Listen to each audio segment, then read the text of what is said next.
그거야말로 우리 서스테이너빌리티 가장 중요한 포인트. 가장 중요한. 제가 이제 먼저 이제 들은 뭔가 작은 포인트 이걸 말씀을 드리자면 저 같은 경우에는 이제 형 동생들을 어떻게 서포트할까, 그러니까 형 동생들이 어떻게 잘할까가 아니라 맞아요. 이제 저희 입장에서 되게 썼어요. 저희가 뭐 봉사하는 것 같은 경우에도 초반에 우리 뭐 해야 되지? 이런 거 초점 잡는 것도 좀 되게 헤매고 좀 이제 그런 부분에 대해서 조금 체계화를 해서 다음에 이제 내년에 또 사회봉사 하러 오실 텐데 이분들이 어떻게 빨리 이 프로그램을 파악하고 어떻게 도움을 줄 수 있을까 이런 부분을 초점을 맞추는데 그걸 이제 최종적으로 설명드리는데 그 기반은 일단 기부를 어떻게 더 받을까를 동기로 시작을 합니다. 처음에 저희가 왔을 때 제가 그냥 가장 깊숙하게 내리 박혀서 들었던 거는 이제 형 동생들이 경제적으로 조금 지원이 있으면 좋을 텐데 많이 좋을 텐데 그러한 기부를 어떻게 이끌어낼 수 있을까에 대해서 이제 초점을 맞췄고 두 분께서는 어떤 사회적 경제적인 것에 초점을 맞춰서 조금 이제 기업 차원에서 기부를 할 때는 좀 저는 그게 좀 뭔가 부자로부터의 기부 이런 거를 더 받을 수 있는 어떤 그런 뭔가 이론적인 거를 제시를 해주셨다는 느낌을 받았는데 저 같은 경우는 불특정 다수에게 그러니까 누구나 사실 기부를 할 수 있잖아요. 소액으로라도 그렇죠. 그 사람들에게 받는 기부들도 모이면 클 텐데 아, 그게 제일 중요하죠. 네, 그런 것들에 좀 초점을 맞췄던 것 같습니다. 그래서 콘텐츠는 여러한데 그냥 뭐 넘어가겠습니다. 그래서 우리가 지금까지 말씀드렸던 게 이제 우리가 뭐가 필요한가에 대해서 기부랑 공사 체계가 있으면 좋겠다 이렇게 그냥 생각을 했는데요. 기부라고 하는 거는 봉사에 발생하는 여러 비용이 있을 텐데 비용이 단체다 보니 기부에 의존해야 되는 측면이 있기 때문에 필요하고 봉사 체계는 저희가 봉사 시간이 긴 것도 아니고 고작 26시간인데 그거를 아주 밀도 있게 좀 의미 있게 하려면은 방황하는 시간이 가장 최소화돼야 될 텐데 그런 부분에 대해서 체계가 있다는 도움이 되지 않을까 해서 이 두 개를 필요성으로 잡고 갔습니다. 그래서 그거를 해결하기 위한 접근법이 뭐 장황하게 말했었지만 먼저 봉사 파트 체계와 필요한 수행사항을 파트별로 분리하고 구조화를 한 거. 그리고 유기적이란 말은 이제 서로 독립되어 있지 않다는 겁니다. 죽어 있지 않는 게 아니라 그러니까 죽어 있는 게 아니라 서로 간에 소통을 하고 협력을 한다는 거. 그리고 기부로 이어진다는 거는 그 수행사항의 이제 목표랄까? 사실 목표라고 하기에는 조금 너무 기부에 초점을 맞춰지진 않고요. 그럼에도 기부로서 어떤 선순환적인 역할을 해서 기부로 이어지게끔 그 기부가 다시 파트에 수행사항을 도울 수 있게끔 하는 의미에서 이렇게 이름을 붙여봤고요. 그래서 일단 기부에 대해서 조금 조사를 해야겠다. 기부가 지금 어떻게 이루어지는지, 어떻게 하면 기부를 더 활성화시킬 수 있을지. 그래서 한국 BBS 홈페이지에서 기부하기 버튼이 있는데요. 어쨌든 이걸 누르면 결국 네이버 해피비니를 통해서 불특정 다수에게 기부를 받게 되고 지금은 이 경로 하나뿐인 걸로 보입니다. 그래서 기부 경로를 조금 다양하면 좋겠다라고 생각을 한 게 저는 이제 카카오 가치라는 기부 플랫폼을 개인적으로 많이 사용을 하는데요. 제가 기부할 때나 이럴 때도 써서 많이 사용을 해봤는데 굉장히 편합니다. 왜 편하냐면 기부로 이어진다는 게 결국 돈을 결제해야 되는 건데 카카오 같은 경우는 금융 서비스를 같이 하고 있기 때문에 결제하는 과정이 굉장히 간단해서 사람들이 결제를 하다가도 뭐 카드 등록하고 이런 거 하다가 귀찮아 하고 안 해버리는 경우도 많은데 그런 과정들이 이미 카카오톡 안 깔려있는 사람들이 없으니까 너무나 편하게 자신의 지갑을 열 수 있다.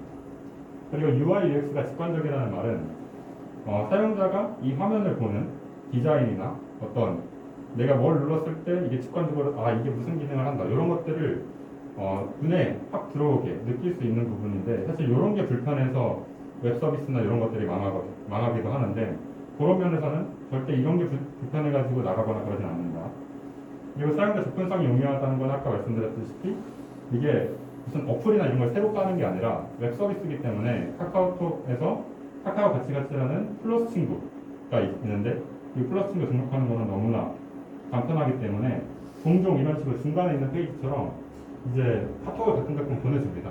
그러면은 여기서 보고 이거 조금 기부하고자 하는 마음이 들면 그냥 바로 들어가서 기부하고. 저 누가 보내주는 거예요? 카카오에서 보내주는 네, 거예요? 카카오에서 보내줍니다. 개인한테? 네, 어. 주기적으로 보내줍니다. 주기적으로 보내려면은 카카오하고 어떤 관계가 돼야 되는 거예요? 그 카카오, 그러니까 저희의 기부 모금을 여기다 띄우려는 말씀하시는 네, 그렇지. 저런 걸 이제 카카오적으로 보내줄 네, 거는 이제 우리 카카오하고 어떤 관계가 형성됐을 때 결과로 일어나는 네, 맞습니다. 그 앞단계가 뭐? 모금을 등록하는 시스템이 아마 있지 않을까 생각을 하는데 그래. 여기 왼쪽에 보면은 여기 카카오 가치가치에 그 사업자 단체 기관에 이미 사단법인 문화예술교육협회가 등록이 돼 있긴 합니다. 그런데 이거는 이제 대표님께 여쭤봤는데 직접 등록하신 건 아니고 카카오 측에서 이제 찾아가지고 등록을 한 걸로 보이고, 네, 맞죠? 네, 저희가 하질 않았어요. 근데 뭐 저걸로 뭐 들어온 게 있어요? 없어요. 네, 그래서 같은 게 있지만 네? 그 등록을 하고 뭐 이런 네. 메시지를 모금을 하는데 카카오한테 어떤 돈을 내야 되냐? 근데 그거는 확인해 봐야 돼요. 확인해 봐야 될 것 같습니다. 그거 부분에 대해서. 오케이. 알겠습니다. 하지만 접근성이 뛰어나다는 점에서 기부 경로를 사실 다양화하는 게 제일 필요합니다. 그렇죠. 물특정 다수에게는. 네이버 해피비는 사실 전 안 쓰거든요. 네이버 해피비 많이 쓰지 않는 것 같아서 카카오톡을 기반으로 한 서비스라면 사람들이 더 접근하기 좋다는 면에서 다양화를 위해 모금을 추가하는 게 좋겠다고 생각을 했는데요. 그런데 이제 그 카카오 가치가치에 등록된 모금들을 보면서 어떤 것들이 이제 모금이 많이 되는지 이런 걸 좀 분석하는 과정에서 요거 세 가지 포인트에서 기부에 대한 동기를 자극한다. 좀 이렇게 봤는데요. 첫 번째는 마음을 움직이는 기부 그림입니다. 그러니까 저희가 맨 처음에 기부에 대해서 접근할 때 아까 했었던 것처럼 어떤 이론이나 어떤 통계적인 기반이나 이런 거를 통해서 이성적으로 기부를 유도하는 방향이 있을 거고 그냥 단순히 마음을 움직이는 글, 그냥 좋은 글 하나, 뭐 인터뷰 같은 거로 해서 이 사람이 정말 힘들구나, 도와줘야겠다 이런 마음이 들게 하는 걸 이 두 가지 측면에서 본다면 불특정 다수에게 기부를 이끌어내는 데는 이성보다 마음이 중요하다고 판단을 했고 실제로 카카오 가치가치에 등록된 많은 모금들이 통계는 사실 문제제기 정도로만 사용이 되고 대부분은 뭐 인터뷰 같은 거에 기반해서 조금 사람이 터칭되게끔 감동되게끔 하는 글을 기반으로 했습니다. 두 번째는 투명한 기부 운영인데 뭐 오른쪽 아래 문도 그냥 비슷하게 넣었지만 기부 과정과 결과를 사람들은 투명하게 보여주지 않으면 믿질 않아가지고 그 기부금 같은 게 어떻게 어디 쓸지를 사실 믿지 않는 시대이기 때문에 어떻게 사용할 건지 기부가 이런 식으로 모금이 됐다는 걸 시각화해주고 모금 이후에 우리가 어떻게 사용했다는 것을 전체 과정과 결과를 투명하게 보여줄 필요가 있겠다라고 생각이 들었고요. 그래서 기부금 사용 계획 공유 같은 경우에는 왼쪽은 저희 한국 BBS 홈페이지에 우리 기부금 이렇게 사용합니다라고 PPT가 들어가 있는 슬라이드고요. 오른쪽 같은 경우는 카카오 가치가치에서 이런 식으로 사용하겠다라고 제안을 하는 겁니다. 보시면 뭔가 제가 개인적으로 느꼈을 때는 오른쪽 저렇게 표시를 하면은 뭐 실제로 저렇게 쓸지는 아무도 모르는 일이죠. 하지만 그럼에도 불구하고 저렇게 구체적으로 어떻게 사용하겠다는 계획이 있으면 사람들은 더 신뢰하게 됩니다. 그래서 기부금 사용 계획 공유가 필요할 것 같다고 생각이 들었고 시각 같은 경우에는 이런 식으로 카카오 가치가치는 제안 제시를 해주는데요. 사람들이 저렇게 퍼센티지가 차 있으면은 내가 이 퍼센티지를 채우고 싶다라는 그런 뭔가 소소한 동기가 되기도 하고 그리고 내가 보낸 모금이 실제로 들어갔는지를 바로 볼 수 있기 때문에 적어도 이상한 데 흘러가지 않았구나 이런 마음이 들게끔 하는 것 같습니다. 네, 모금 이후의 이야기는 뭐 제가 기부를 언제 했었나 봐요. 그래서 답변이 왔는데 모금 후기를 이렇게 카톡으로 날려줍니다. 그 기부자한테 이렇게 사용했다 한번 보러 오시라. 그래서 모금 이후의 이야기까지 제시를 함으로써 적어도 내가 한 기부가 가치 있는 일이었구나를 최종 효과로 느끼게 함으로써 다시금 기부를 하게끔 하는 이런 순환까지 발생을 한다. 이런 게 이제 두 번째 투명한 기부 운영으로 인한 동기부여 요소였고요. 세 번째는 기부자에 대한 예우가 사실 저희가 명예를 위해서 기부를 하는 건 아니지만 적어도 저희 학교에 기부하신 분들 이름 같은 거 막 써 있으면은 그래도 뭔가 동판 같은 거에 멋지게 써 있고 그러면은 뿌듯하지 않을까 싶습니다. 그런 의미에서 저희가 지금 한국 BBS 홈페이지에 이런 식으로 나열식으로 이름이 등록이 되어 있는데 이걸 조금 더 조금 더 예쁘게 보여주면 좋지 않을까. 더 가볍게 생각을 해봤어요.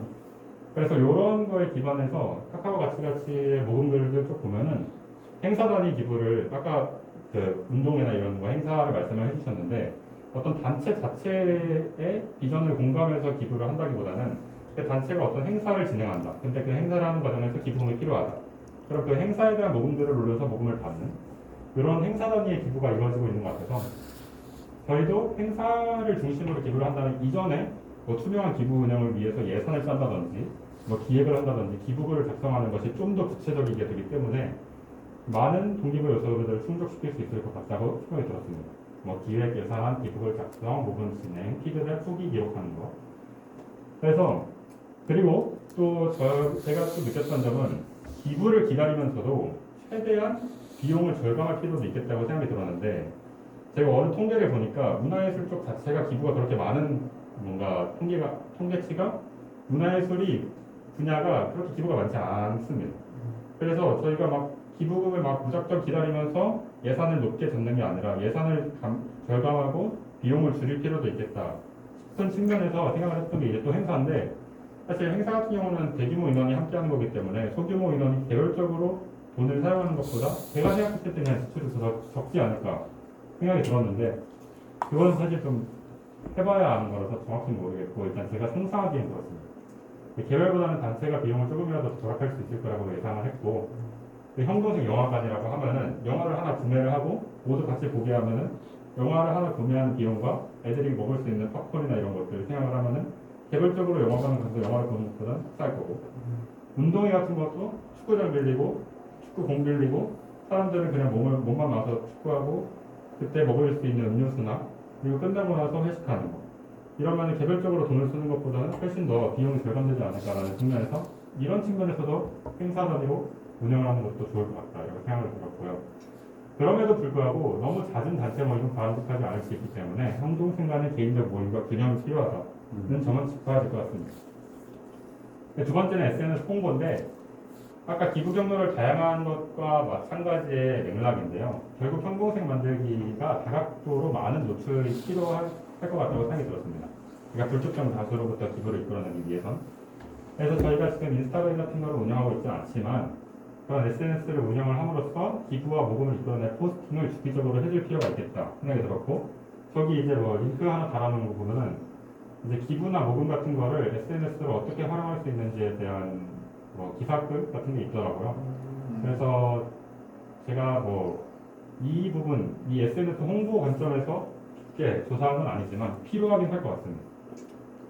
그래서 봉사 파트 체계화를 생각을 해봤을 때 5가지 파트로 저희가 봉사를 모집하고 진행을 해보면 어떨까 생각하는 게 저희 뭐 인터뷰는 당연히 뭔가 기록 측면에서 중요할 것 같아서 인터뷰 파트 넣었고 계속 말씀드렸던 행사 파트 그리고 출판도 계속 하고 계시니까 출판 파트 그리고 아까 SNS 홍보 말씀드렸던 홍보 파트 그리고 기부가 돼야 되기 때문에 기부 파트 이렇게 5개로 생각을 해봤고요. 그래서 순서대로 보면은 인터뷰 파트 포함해서 지금 왼쪽만 보시겠습니다. 지금 새싹 있는 부분 형동생 만들기 이야기 모든 파트가 이건 동일합니다. 그러니까 저희가 기본적으로 맨 처음에 들어와서 책을 읽었듯이 저희가 이 사업이 왜 필요하고 이런 걸 이해하지 않으면은 아무리 뭔가 해도 의미 있는 일이 생산되지 않는다고 생각을 했습니다. 저희가 일단 공감을 해야 시작되는 거기 때문에 모든 파트는 형동생 만들기 프로젝트를 이해하는 것부터 시작합니다. 그때 가장 좋은 건 사실 전 책을 읽는 게 가장 좋지 않을까 생각이 들어서 독후감 작성하는 거 이런 모든 파트가 동일한 것보다 시작을 하고 뒤에 부분은 이제 다른데요. 인터뷰 파트는 인터뷰하고 인터뷰를 정리하는 2개만 이제 간단하게 사실 일을 세분화하고 간단하게 만들면은 더 접근하기 쉬울 것 같아서 이렇게 분류를 해봤는데 인터뷰 매뉴얼 아마 작성을 하고 계시지 않나 뭔가 그러니까 설문지 같은 거를 그래서 그런 거를 매뉴얼 같은 거를 작성을 해두면 그걸 숙지하고 물론 인터뷰를 뭐 획일화해서 할 수는 없기 때문에 인터뷰 대상에 대한 이해도 필요할 것 같고 그 대상에 맞는 질문을 구성하고 실제 인터뷰를 진행하는 거 이에 절반 정도 26시간에서 형동생 만들기 이해하는데 뭐 10시간을 썼다면 나머지 16시간에서 8시간 정도 인터뷰 정리하는 걸 나머지 8시간 정도로 한다면 크게 2가지로 나뉘는데 불특정 다수를 위한 글을 쓰기라고 한다면 SNS 홍보글과 관련해서 홍보 파트와 협업해서 이제 글을 쓰는 거고, 예상 독자 2는 형동생 만들기에 관심 있는 사람을 대상으로 한다면 책을 읽겠죠. 그 사람들은 책을 사서 그래서 출판 파트와 협업해서 글을 쓰는 거. 이렇게 두 가지 갈래로 협업이 나뉩니다. 출판 파트가 이제 이어서 인터뷰 파트랑 얘기를 해서 뭐 인터뷰 파트의 인터뷰나 사실 이제 출판 파트가 또 행사 파트와 또 연관이 되는데 행사 파트에서 행사를 진행했으면 그 기록들이 있고 그 행사를 기록한 행사를 참여한 형동생들의 인터뷰도 있겠죠. 그런 식으로 다양한 소재를 가지고 소개글을 작성하고 뭐 적정한 선에서 자세한 글이라고 썼던 거는 너무 자세하다고 하면 익명성이 노출될 수도 있으니까 적절히 선을 지켜가면서 다만 SNS 홍보글보다는 자세해야 될 겁니다. 그런 수준을 지켜가면서 책 내용을 작성하는 게 주가 될 테고 계속 진행하다가 쌓이면은 언젠간 출판할 만큼의 양이 되겠죠. 그 책 출판하기 단계는 모든 매 학기마다 당연히 진행되지는 않을 거고 언젠간 출판하게 된다면 그동안 쌓아온 책 내용을 재구성할 필요가 있을 겁니다. 그리고 실제 책으로 출판하는 과정도 쉽지 않을 거고요. 출판한 책을 홍보하는 것도 당연히 필요할 겁니다. 여기서 이제 홍보 파트와 협업이 또 이어집니다. 행사 파트는 행사 기획하고 진행하는 단계로 나뉘는데요. 행사 내용 기획하는 거는 뭐 형동생 운동회 같은 거 기획부터 시작을 해야 됩니다. 예산안을 작성하고 이때는 기부 파트와 협업을 해야겠죠. 가능한 예산을 절감하는 게 좋긴 하겠고요. 행사를 홍보할 필요도 있을 겁니다. 행사 홍보 파트와 협업하고 행사를 진행한다면은 저는 이제 반기에 1회 정도면 어떨까 생각했는데 사실 그 이유는 이제 형동생 저희 이제 봉사자들이 26시간 동안 2회나 기획하기에 어려울 것 같다고 생각을 해서 반기 1회라고 한 건데 뭐 이 부분은 개인의 역량에 따라서 다르지 않을까 싶습니다. 그리고 진행한 이후에 피드백 및 정리를 한다면 행사를 당연히 기록해야 되는데 이 부분은 출판 파트와 협업을 해야 될 거고 기부금 아까 말씀드렸듯이 기부 이후에 기부자들에게 우리가 여러분들의 기부금을 이런 식으로 사용했습니다를 다시 보내주는 과정에서 기부 파트와 협업을 해서 사용 내역을 공유하고 글을 작성하는 과정이 필요하겠습니다. 홍보 파트는 홍보 글을 작성하고 실제로 홍보하는 것. 홍보 글을 작성한다는 소리가 굉장히 지금까지 많았죠. 인터뷰 파트의 인터뷰, 출판 파트에서 책을 출판했다, 행사 파트에서 행사를 진행했다, 기부 파트에서 기부를 모금을 진행하고자 한다 했을 때 간략하면서도 핵심을 정확하게 적절한 이미지를 함께 짤짤하고 집중되며 마음이 따뜻해져서 사람을 소통시킬 수 있는 글을 작성하는 것도 쉽지 않을 겁니다. 아마 이런 거에 일가견이 있는 사람들을 모집을 해야겠죠. 그리고 SNS 계정을 관리하고 목표를 정하고 주기적으로 업로드, 뭐 일주일에 1회를 업로드한다거나 이런 업로드하는 과정이 자동차 홍보입니다. 마지막으로 기부 파트는 역시 기부글을 작성해야 되는데 행사별로 기부를 하는 걸로 잡았기 때문에 행사 파트와 협업해서 이제 기부를 진행하고 이때도 마음을 움직이는 글이라고 아까 초점을 맞췄기 때문에 이런 식으로 진행하면 좋겠다 싶었고 모금 진행하기 부분에서는 기부 경로를 관리합니다. 카카오 같이 네이버 해피빈, 한국 비비비의 홈페이지 세 가지 경로를 관리함과 동시에 투명한 기부 운영을 위해서 아까 말씀드렸던 사용 계획과 후기글 작성하는 것을 각각 연관되어 있는 파트와 진행을 합니다. 후기글 같은 경우는 당연히 행사에 참여한 인터뷰 파트의 인터뷰가 필요하겠습니다. 그래서 파트 간 협력 체계를 이렇게 구성이 되는데 사실 화살표를 그리기가 조금 어려워서 이게 너무 빽빽해서 최대한 핵심적인 것만 짚은 거라서 조금 간단할 수도 있는데 행사 홍보 기부 출판이 하나에 이렇게 네모칸이 있고 인터뷰 파트가 이 네 개 모두가 교류합니다. 그러니까 행사 파트의 경우에는 행사에 참여하기 전에 행사를 기획하기 전에 형동생들과 인터뷰를 해서 형동생들이 무슨 행사를 원한다 이런 걸 인터뷰를 할 수도 있을 거고 행사를 참여한 뒤에 어땠다 이런 걸 인터뷰할 수도 있겠죠. 기부 파트 경우는 형들이 어떤 걸 기부를 원한다 우리 이런 부분에서 경제적으로 조금 힘들다라는 걸 얘기를 들을 수도 있겠고요. 그리고 모금글 이후 후기글 작성할 때도 인터뷰가 필요할 겁니다. 홍보 파트의 경우에도 인터뷰를 기반으로 홍보를 하는 과정도 필요하기 때문에 역시 교류가 있어야 되고 출판 파트 역시 인터뷰 내용을 담게 될 겁니다. 그런 의미에서 이렇게 네모 박스를 쳐서 모두와 협력한다는 의미로 왼쪽에 담았고요. 그리고 행사 파트는 홍보 파트에게 행사 홍보를 요청하고 기부 파트, 축하 파트 각각 모금 홍보와 책 홍보를 요청한다는 의미에서 홍보 파트와 연관성이 있고 행사 파트의 경우에는 기부 파트에 모금을 요청하고 행사 내용과 예산을 줍니다.